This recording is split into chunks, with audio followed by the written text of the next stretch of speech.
Bonjour à tous. Tout d'abord, ça me fait très plaisir d'être là et de vous présenter ces travaux que j'ai réalisés il y a 1 an et demi maintenant. Eteras, c'est une application qui a été utilisée pendant la Coupe du Monde de football 2022. Je ne sais pas s'il y en a certains parmi vous qui l'ont suivi, peut-être ne serait-ce qu'à la télé, voire qui sont allés directement au Qatar pour la suivre. Toujours est-il que c'est l'équivalent du Tous Anti-Covid Qatari. Donc, c'est une application qui était obligatoire pour rentrer sur le territoire du Qatar à l'époque, qui l'est plus aujourd'hui, la crise étant passée. Euh, donc je vais commencer cette présentation rapidement, pas en me présentant. Donc, je m'appelle Mathieu Herbette, je suis ingénieur logiciel back-end sur la technologie Rust, sur un projet qui s'appelle Revelio.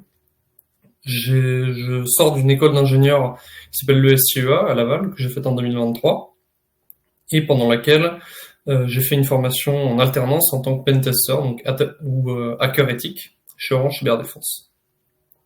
Aujourd'hui, je travaille chez Synective, qui est une société spécialisée dans la cybersécurité offensive, que ce soit reverse engineering ou test d'intrusion. C'est une société qui compte aux alentours de 140 experts, un petit peu plus maintenant, ça augmente petit à petit.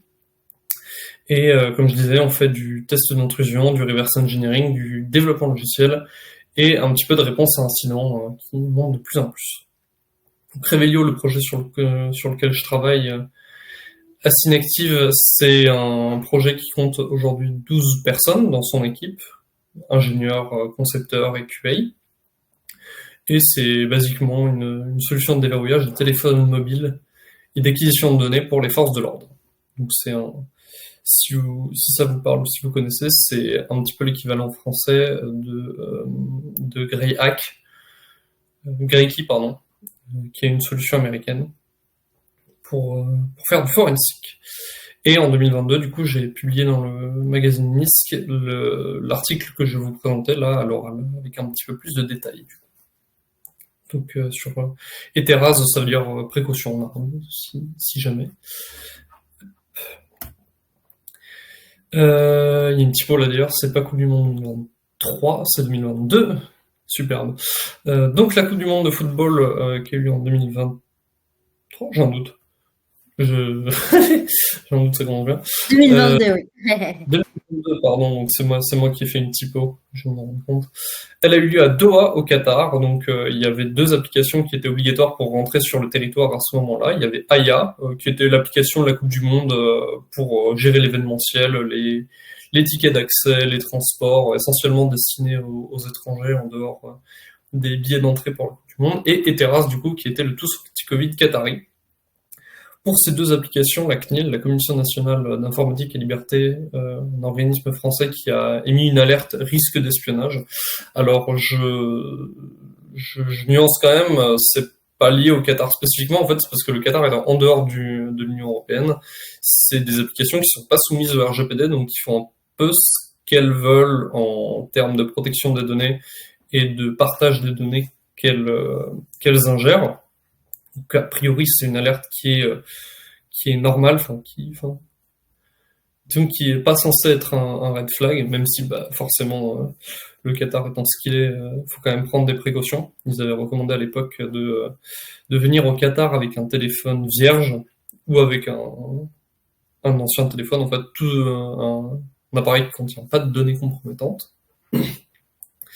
Malgré ça, on peut retrouver dans la description de l'application Eteras, parce que c'est sur celle-là qu'on va focus, que l'application a pour objectif de maintenir la vie privée de chacun et utilise le minimum d'informations nécessaires, de données personnelles ou d'accès à l'appareil pour fonctionner. On va regarder si c'est vrai, du coup, parce que le Qatar n'étant pas connu pour son respect des droits de l'homme, ça reste toujours intéressant à disséquer un petit peu, et on va voir ce qui se passe à l'intérieur de cette application, franchement. Je vais juste faire une petite introduction sur d'où elle sort, cette application, et qu'est-ce que c'est globalement. C'est une application publique, donc qui était disponible sur l'Apple Store, le Play Store, qui cumule à peu près 10 millions de téléchargements si on compte ces deux-là. Donc ça a été largement téléchargé, de toute façon c'est obligatoire, donc c'est pas très compliqué. C'est une application qui est éditée par le ministère de l'Intérieur qatari, donc si vous voyez MOI de temps en temps, c'est pour le ministère intérieur, sur le reste du diapo. C'est une source étatique donc qui qui est trustable, si j'utilise le mot anglais, enfin, à laquelle on peut faire confiance, a priori. Elle donne 3,5 sur 5 sur ses stores, avec quand même, on note une majorité de 5 étoiles et de 1 étoile. Je reviendrai dessus après parce que c'est un petit peu rigolo. Et elle a été mise à jour pour la dernière fois en 2022, donc elle n'a pas été mise à jour depuis la Coupe du Monde. Peu de choses près, je suis même plus sûr qu'elle est utilisée aujourd'hui. Donc quand on parlait de données minimum nécessaires pour la faire fonctionner, elle requiert quand même un numéro de passeport. En fait, vous êtes obligé, en arrivant dans l'application, de lui donner votre numéro de passeport pour pouvoir la faire fonctionner. Je détaillerai un petit peu pourquoi c'est utile plus tard. Mais bon, voilà. Disons qu'en termes de données personnelles minimum, un nom prénom n'était pas suffisant, il fallait un numéro de passeport. Et comme c'est un APK, en tout cas en ce qui concerne le Google Play Store, c'est écrit en Java ou Kotlin. Et en fait, c'est une archive juste qui contient, une archive zip qui contient du code Java ou Kotlin. Du coup, on va la disséquer un petit peu avec le logiciel Jadix, qui est un logiciel de décompilation assez connu pour le Java. Et cette opération de décompilation, elle va nous permettre de faire le reverse d'une première couche de l'appli qui va vaguement nous donner une idée de comment est construite l'application, quelles fonctionnalités elle a, et comment elles interagissent entre elles en interne. Je disais tout à l'heure que il y avait majoritairement des 5 étoiles et des 1 étoile en termes de notation de l'application, parce que quand on regarde un petit peu les commentaires en détail, on s'amuse de voir qu'en fait les 5 étoiles pour la plupart ils n'ont aucun sens. Alors est-ce que ça veut dire que il y a des bots qui sont utilisés pour remonter artificiellement la notation de l'appli? Je ne sais pas. Toujours est-il que il faudrait faire une étude statistique pour en être certain, mais disons que une bonne partie, quand on regarde rapidement sur le Play Store des commentaires 5 étoiles qui n'ont aucun sens, en fait la plupart des 1 étoile ont l'air plutôt legit. C'est une info qui est donnée comme ça, mais que je trouve amusante. Alors, si on va regarder du coup un petit peu le code Java en détail, alors je vais pas vous montrer des blocs de code, ou en tout cas pas trop, je crois qu'il y en a un ou deux qui sont un petit peu rigolos, parce que sinon ça va être un petit peu indigeste, je pense, comme présentation. Mais je vais résumer un petit peu les découvertes qu'on peut faire dedans. Puis si vous avez des questions ou si vous voulez des détails, n'hésitez pas à me les demander. Soit en live, soit à la fin de la conférence, et je vous les donnerai avec plaisir.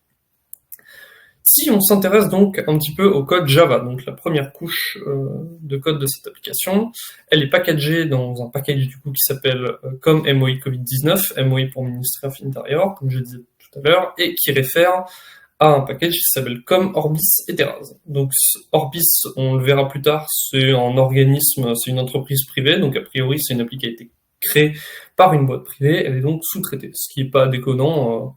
Ça se fait aussi en France beaucoup parce que l'État a pas forcément en fait les moyens de créer des applis comme ça ou pas forcément les compétences techniques, donc il délègue. Ça jusque là rien d'anormal.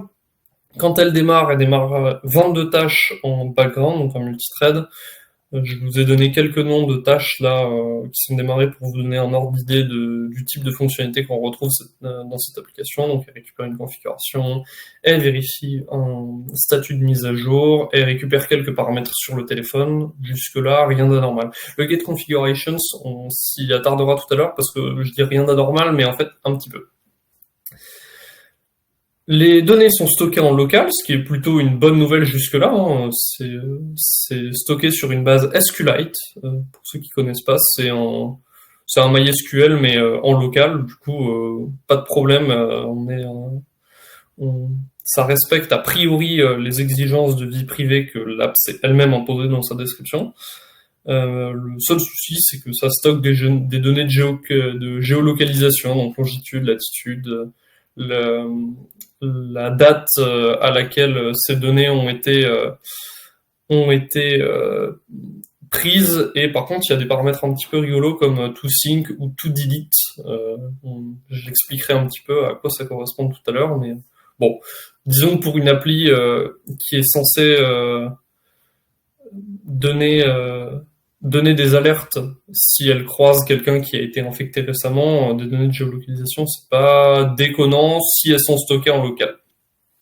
Le problème, c'est que cette géolocalisation, normalement, on peut la désactiver dans l'application et que, en fait, le code, globalement, s'en fiche.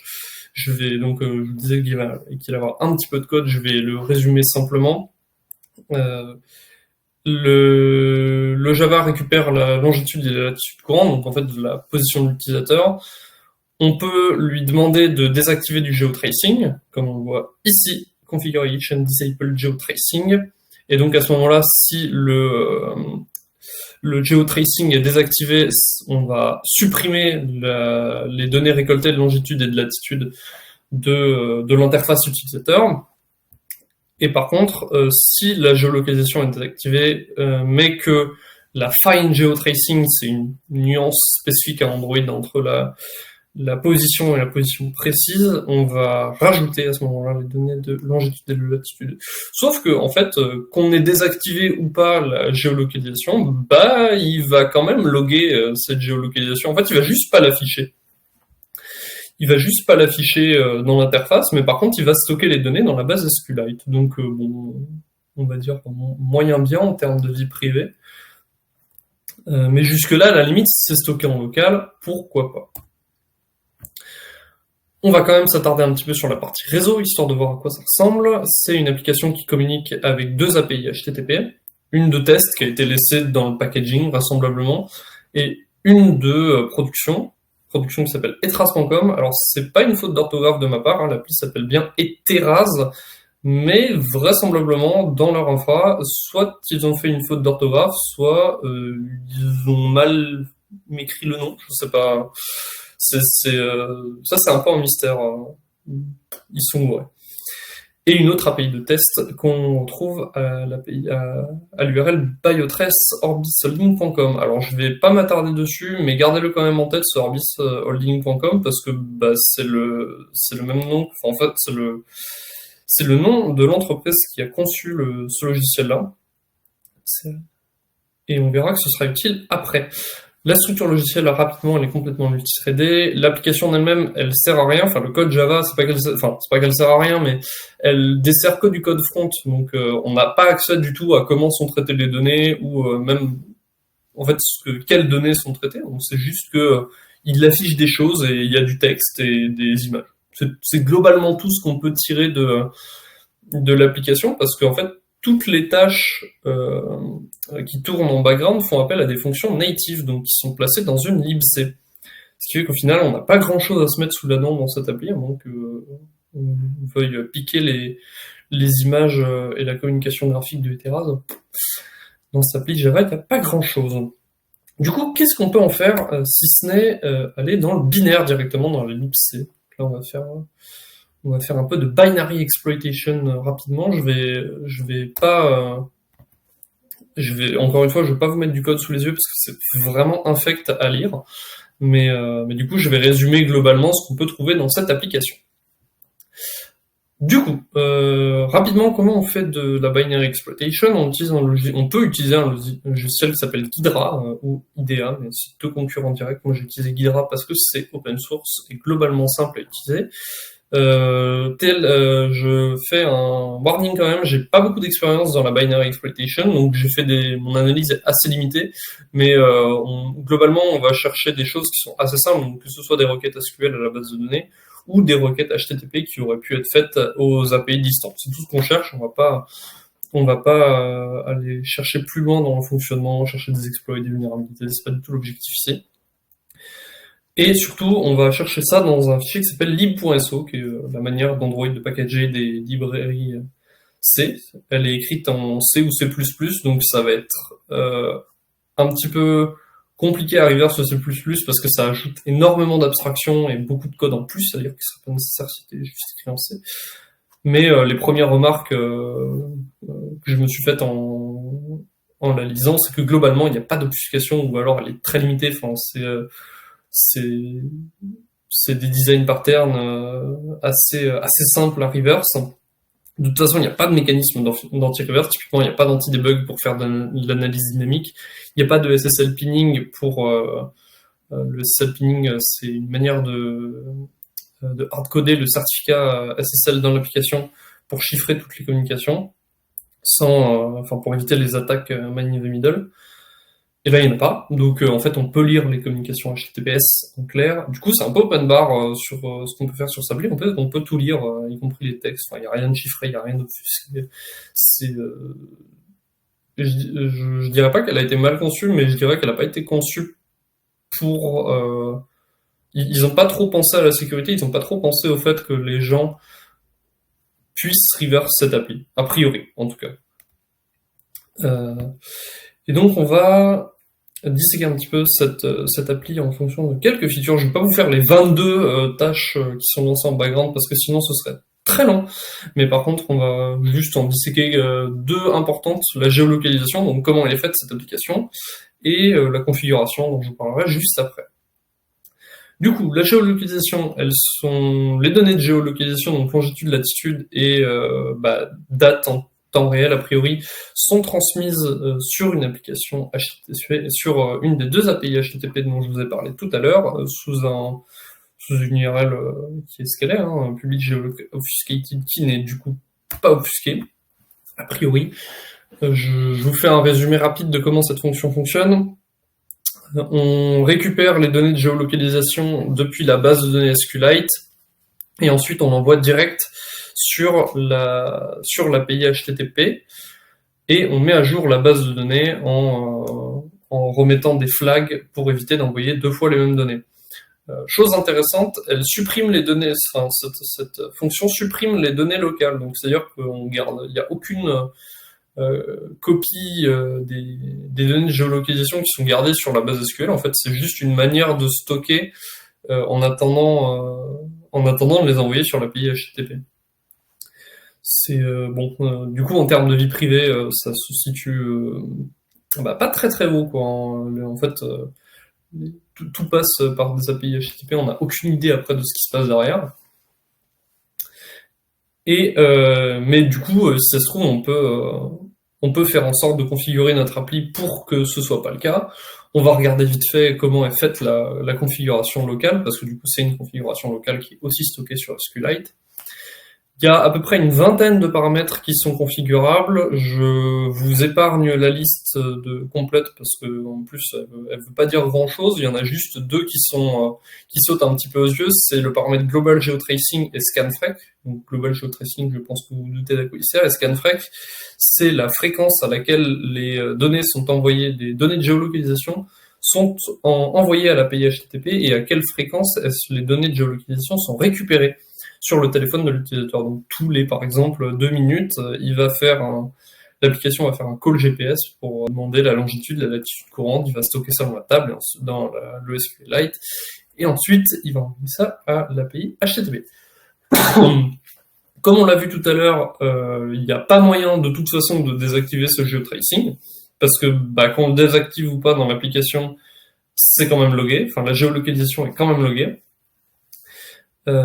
Et du coup, on va voir, maintenant qu'on a pu configurer l'appli, mais que certains paramètres sont ignorés, on va revenir sur les tâches qui sont lancées en background. Tout à l'heure, je vous avais parlé de Get Configurations, qui va du coup normalement servir à récupérer cette configuration en local. Sauf que en fait, cette configuration elle est complètement récupérée depuis une API HTTP. Donc en gros, ce qui se passe, c'est que on a une configuration qui est stockée en local, qui au démarrage de l'application est récupérée sur une API HTTP, et nous, on peut la configurer en local.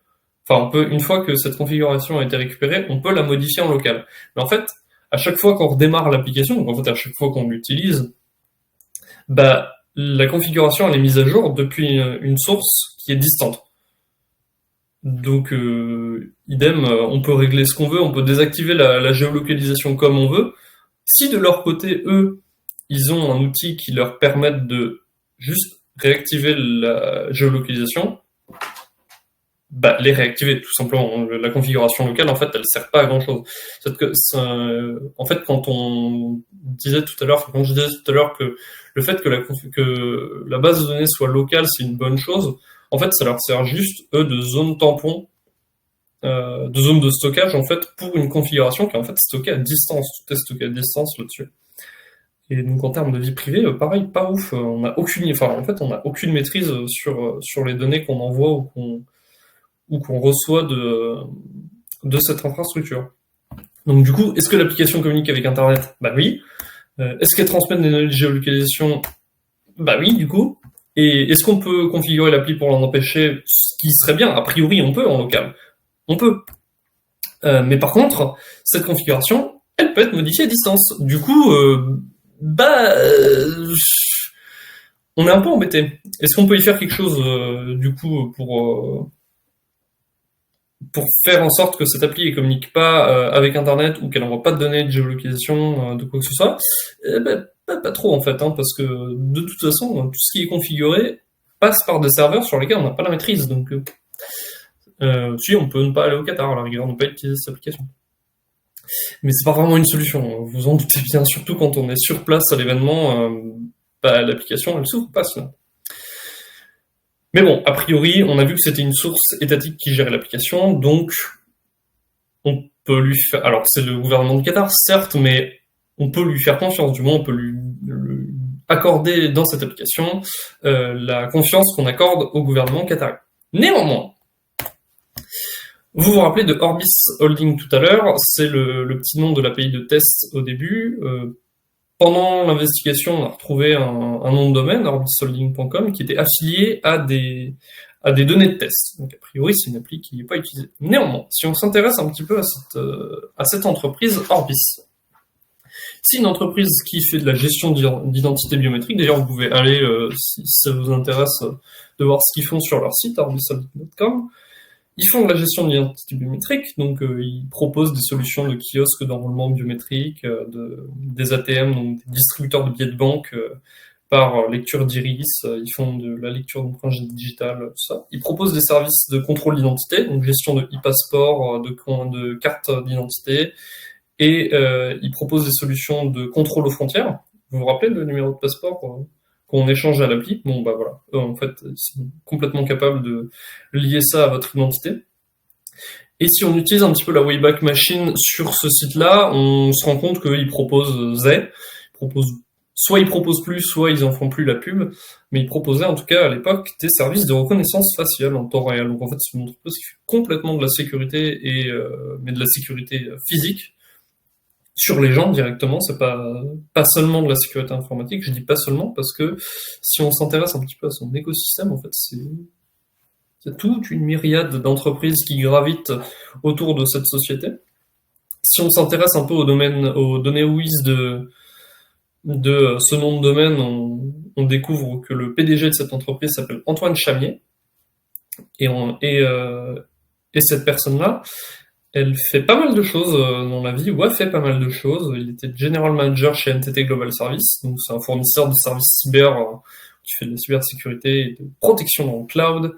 Il était Business Development Manager chez Unisys, qui propose des solutions de cybersécurité basées sur l'IA, qui est propriétaire de data center. Il a aussi opéré dans des entreprises spécialisées dans la création d'interfaces de gestion de données, de solutions de gestion de risque. Et plus récemment, si je dis pas de bêtises, il a travaillé dans des entreprises spécialisées dans l'analyse de données, le développement d'applications, le déploiement de solutions cloud. Donc en fait, Orbis Holding, c'est une entreprise qui s'inscrit dans un contexte fourmillant de solutions de sécurité, de gestion de données, de cyber. Enfin, c'est un maillon de grande poêle en fait, qui fait plein de choses. Du coup, c'est un peu suspect en fait. Enfin, suspect, je n'irai pas jusqu'à dire suspect, mais disons que c'est étonnant de retrouver une entreprise à ce point impliquée dans la cybersécurité et la gestion de données, travailler pour le gouvernement et qui fait de la gestion de vie privée, ça, sans dire que ça inquiète, disons que ça pose question. Et donc du coup, on va continuer notre... je l'ai pas présenté, mais effectivement là on est dans une phase d'open source intelligence, renseignement en source ouverte. Donc pour le petit rappel, on avait retrouvé 2 API dans l'application, etras.com et biotrace orbis.com. Nous, a priori, en tant que touriste, quand on utilise cette application, on utilise l'API etras.com, qui est gérée par le gouvernement qatari, ce qui est une bonne nouvelle. Ça veut dire que, en principe, on n'est pas censé avoir de lien directement avec Orbis Holding, parce on pourrait se dire que l'application Orbis Holding, c'est que pour les résidents qataris. Ils ont l'habitude, ils savent, et de toute façon, Orbis, ça se trouve, ils gèrent plein de trucs dans le pays, ne serait-ce que les ATM, en fait, le distributeur de billets de banque. Si c'est géré par cette application, ça semble logique que Etheras soit aussi lié à Orbis. Et nous, en tant que touristes, on n'a pas de lien avec Orbis, puisque c'est pas cette API qui est utilisée. On se rend quand même compte que les infrastructures HTTP de Ethras.com et de Orbis Holding, elles sont situées dans le même AS, donc Autonomous System, même si ça a des IP différents. Donc c'est-à-dire que c'est des noms de domaines différents qui sont stockés, enfin qui sont desservis par des adresses IP, donc des serveurs en principe différents, sauf que ces serveurs sont stockés physiquement au même endroit. Si on fait un peu d'investigation sur Sentis.io, en fait, on se rend compte que ces deux domaines-là sont situés aux Pays-Bas, dans l'AS 8075 qui appartient à Microsoft. Donc, c'est pas les mêmes adresses IP exactement, néanmoins,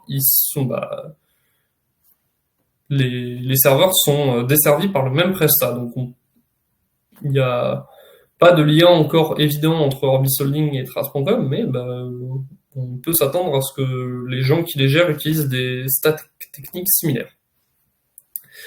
Si on creuse un petit peu les certificats SSL des domaines Biotrace, Orbis Holding et des certificats SSL de Etrace.com, on se rend compte qu'on retrouve des traces d'un pré-certificat qui a été émis pour Etrace.com, du coup, qui a été émis par Orbis Technical Services. Donc, a priori, c'est pas un a priori, là c'est plutôt avéré, Orbis Technical Services est impliqué dans la gestion du domaine Ethras.com, au moins au début. Je dis au moins au début, on va voir après une micro-fresque, enfin une micro-screenshot de ces certificats SSL. Hop, juste ici. Alors j'ai pas de quoi entourer. Mais en fait, on voit ici que les certificats SSL qui ont été émis pour Ethras.com alors c'est pas marqué dans la screenshot directement ici, il y a des certificats SSL pour le domaine Ethras.com qui ont été émis par Orbis Technical Services, qu'on voit juste en dessous de la diapo, qui étaient valables pas longtemps, juste un an, une semaine, entre avril 2020 et avril 2021. Et ensuite, c'est le ministère de l'Intérieur du Qatar qui a repris la gestion du nom de domaine. Donc, a priori, Orbis Holding est impliqué dans la gestion du domaine Ethras.com, au moins au début. Donc, en tant que touriste, donc, on a on a des liens avec Orbis Holding à travers la gestion de ce nom de domaine. Et pour l'information, ça c'est le certificat actuel de Ethras.com, donc qui est bien géré par le ministère de l'Intérieur du Qatar. Jusque-là, pas de problème. C'est censé être une infrastructure de prod, donc qui est pas censé leaker des informations internes. Et je pense que c'est ma théorie, c'est que ça, c'est pour donner confiance aux gens, vu que c'est un certificat qui a été émis par le ministère de l'Intérieur. On peut lui accorder un certain crédit. Si on fait un peu la synthèse de tout ce qu'on a vu, je suis désolé, c'était un petit peu dense en information. J'espère que c'était pas trop d'informations en trop peu de temps. Je vais faire une petite synthèse du coup de ce qu'on a vu jusque-là. L'application en elle-même, du coup, elle a été sous-traitée a priori par le ministère de l'Intérieur du Qatar à Orbis Holding. C'est difficile de savoir s'il y a une volonté vraiment de sécuriser l'app parce qu'il y a des petits reliquats d'obfuscation, mais qui sont trop peu présents et trop peu importants, je vais dire, pour vraiment trahir une volonté de sécurisation.